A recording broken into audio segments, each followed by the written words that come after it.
এই কথা বলিস না, হ্যাঁ দেখ 12 নম্বর অঙ্কটা দেখ, বলছে বার্ষিক 9% সুদের হারে কিছু টাকার 2 বছরের চক্রবৃদ্ধি সুদ ও সরল সুদের অন্তর এত।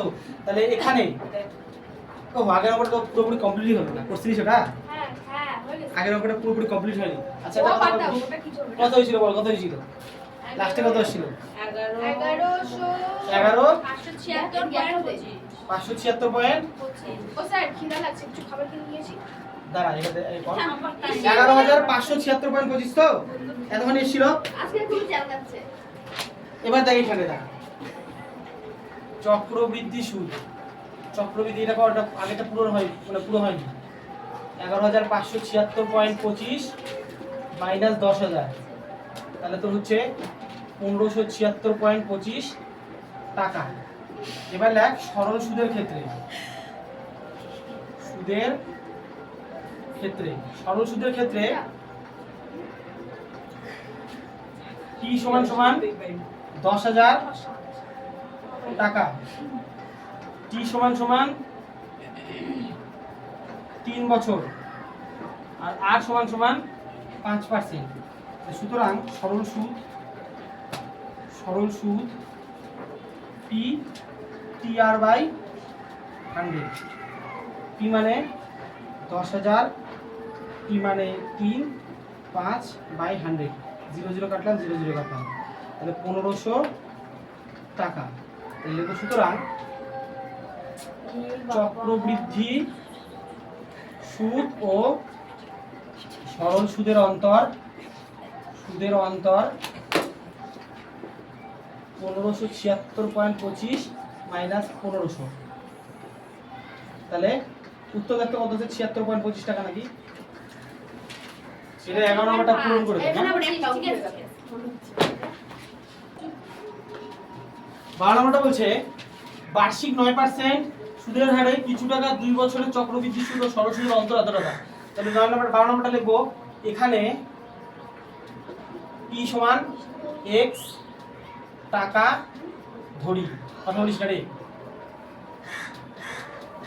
n সমান 2 বছর, আর r সমান 9%। সুতরাং সমূল চক্রবৃদ্ধি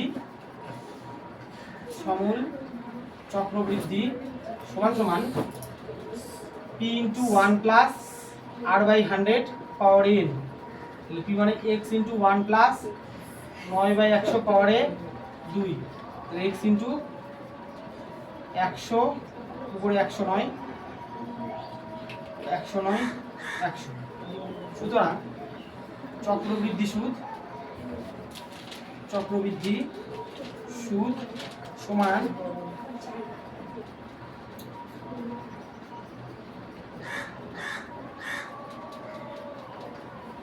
মাইনাস x। দেখো 109 আর 109 গুণগুলো কত হয়? 9 9 81 একা থেকে 8 9 0 0 8 কোটে 8 9 কে 9 0 0 0। তুমি কেন বললা গুণ করতে? তাহলে তুমি তো তোমার তো হয়ে যাচ্ছে। আর হয়ে গেছে করা। এখন টুকতেই পারিনি। না না আমি তো অর্ধেক হয়ে গেছে। ওই ভিডিও মামা।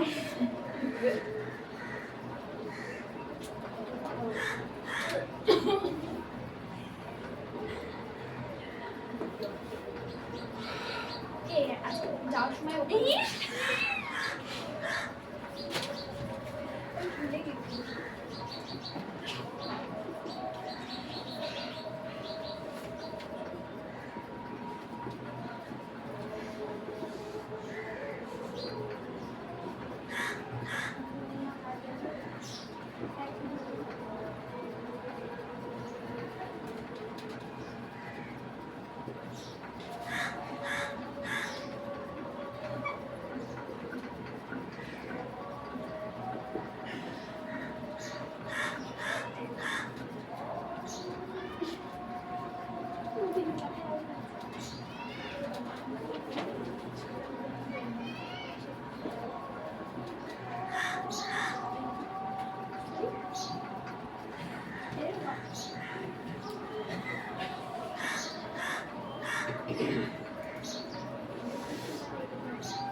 এবার কোথায় করি, জায়গা তো হচ্ছে না।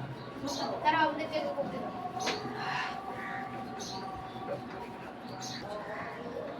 তাহলে এইদিকে হবে তোর হচ্ছে 81x বাই 100, আর এদিকে হচ্ছে 129 বাই 1।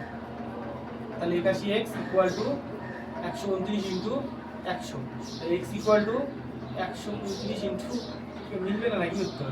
সেরকম তো ভাবনা চিন্তা। ভোট করো না।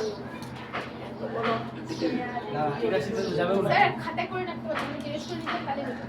হ্যাঁ এই মিনিটে খুঁজে বলে দিই একটু পারি। হ্যাঁ একটু দেখো তো, মনে পয়েন্টে আসবে নাকি উত্তরটা, পয়েন্টে তো আসার কথা নয় রে। দেখি তোর আমার মোবাইল থেকে বাইরে খালি আছে। না একটু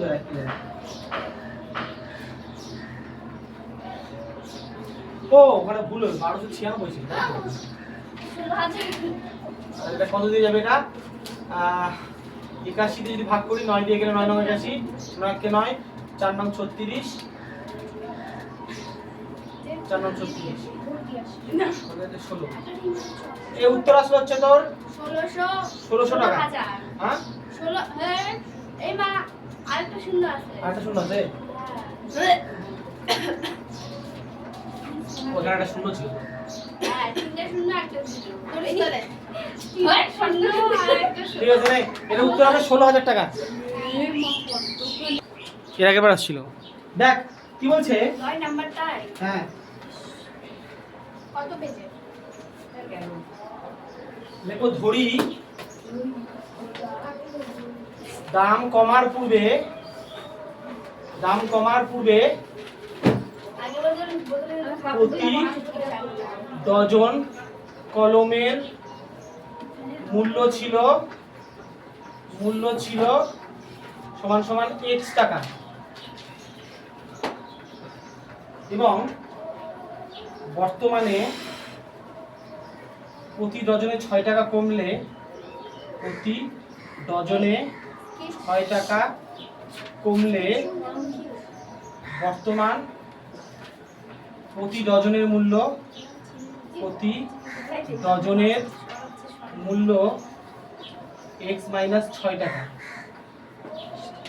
তারপর কি বলছে, কোথায় বসে আগে 30 টাকায়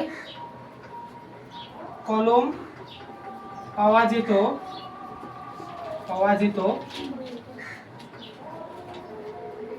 XT।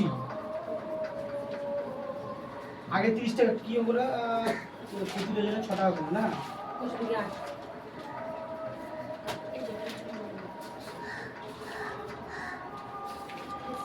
আগে 30 টাকায় কলম পাওয়া যেত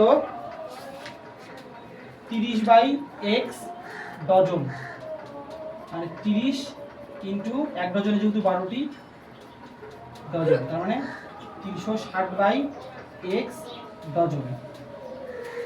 আর এখন 30 টাকায় কলম পাওয়া যায় 360 বাই x মাইনাস 6 ডজন। তাহলে লেখ সবাই।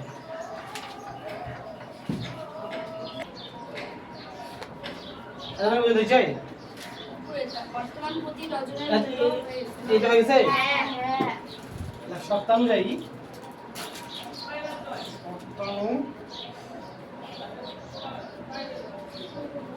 সপ্তাহানুযায়ী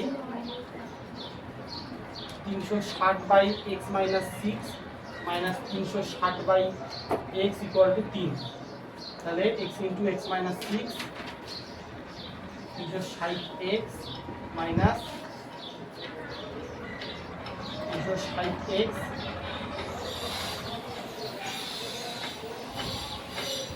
plus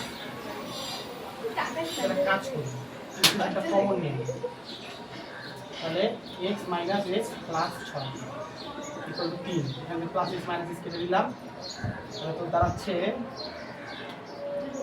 360 into 6 by x square minus 6x equal to 3। এটা কাটবো, এই দুই লাইন কাটবো।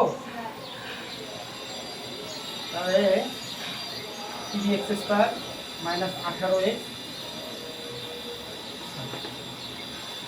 3x square minus 6x equal to 360 into 6 তিনটা নিচে চলে আসলে 3 হলো 6 তাহলে x স্কয়ার মাইনাস 6x সমান 720 x square minus 6x minus 720 equal to 0 720 মানে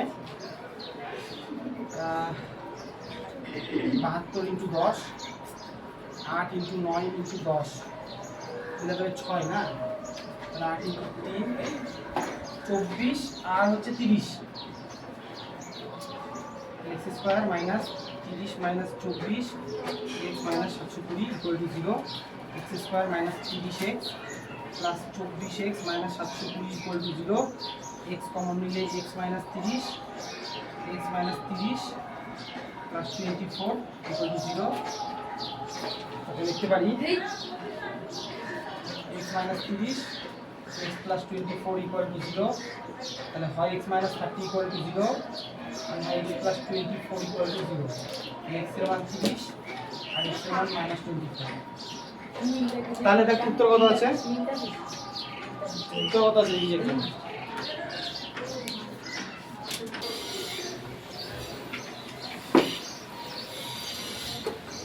পেজ কত রে পেজ 74 এর আমরা এখন করব 15 নম্বর অঙ্ক কত নাম্বার 15 নাম্বার লেখ চৌবাচ্চার প্রতি ধারের দৈর্ঘ্য চৌবাচ্চার প্রতি ধারের এই কথা বলিস রে দৈর্ঘ্য 1.2 মিটার ডেসিমিটার করতে গেলে 1.2 গুণ করতে হবে 10 দিয়ে লাইক 12 ডেসিমি সুতরাং হ্যাঁ চৌবাচ্চার আয়তন কথা বলিস না 12 ঘন ডেসিমি তার মানে লিটার 1/3 অংশ 64 বাচ্চা জল তুলে নিলে 1/3 অংশ জল পূর্ণ থাকে 64 বালতি জল তোলার ফলে জল পূর্ণ আছে 1/3 অংশ সুতরাং জল তোলা হয়েছে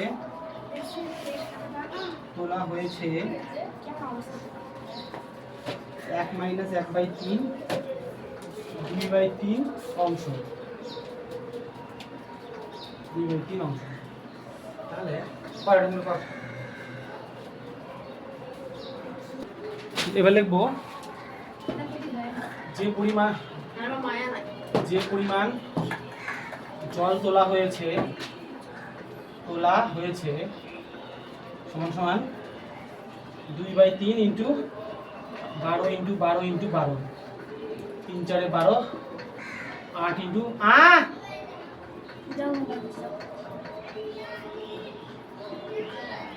লিটার তাহলে 64 বালতিতে জল ধরে 1152 লিটার এক বালতিতে জল ধরে 1152 দ্যাট ইজ ডিভাইডেড বাই 64 8 8 64 8 কে 8 4টা 32 4টা 32 8 কে 8 উত্তর কত ছিল কি 18 লিটার নাকি এবার আসতিছে এটা এপ্রিল মাস আমার আগস্টের 28 চৌবাচ্চাটির দৈর্ঘ্য 2.1 মিটার প্রস্থ 1.5 মিটার উচ্চতা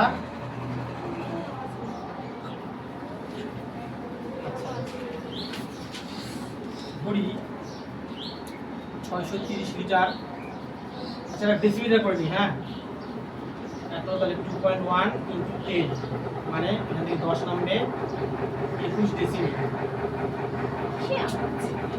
প্রস্থ 1.5 মিটার। 1.5 into 10 by 10 15 decimetre. কিসে সব হচ্ছে দাদা? ধরি 30 লিটার জল ঢাললে x ডেসিমি উচ্চতা বৃদ্ধি পাবে, তাহলে শর্তানুযায়ী 15 into 21 into X equal to 630, তাহলে X equal to 630 by 15 into 21, 3 দিয়ে কাটলে কাটা যাবে 15 দুগুণ 30। এর একটা উত্তর কত আছে? 2 ডেসিমিটার নাকি 2 ডেসিমিটার উচ্চতা বৃদ্ধি পাবে নাকি দেখতো।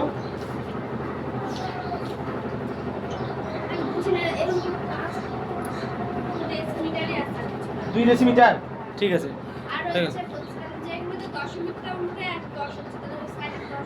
হ্যাঁ এইটা মিটার তো, এইটা মিটার, এই মিটারটাকে ডেসিমিটারে নিয়ে যাব, তাহলে মিলি সেন্টি ডেসি মিটার, মিটার থেকে যাব ডেসিমিটারে, তাহলে একটা এক একটা শূন্য, নিচ থেকে উপরে গেলে কি গুণ হয়? তাহলে 10 দিয়ে গুণ করলাম, কটা হলো রে?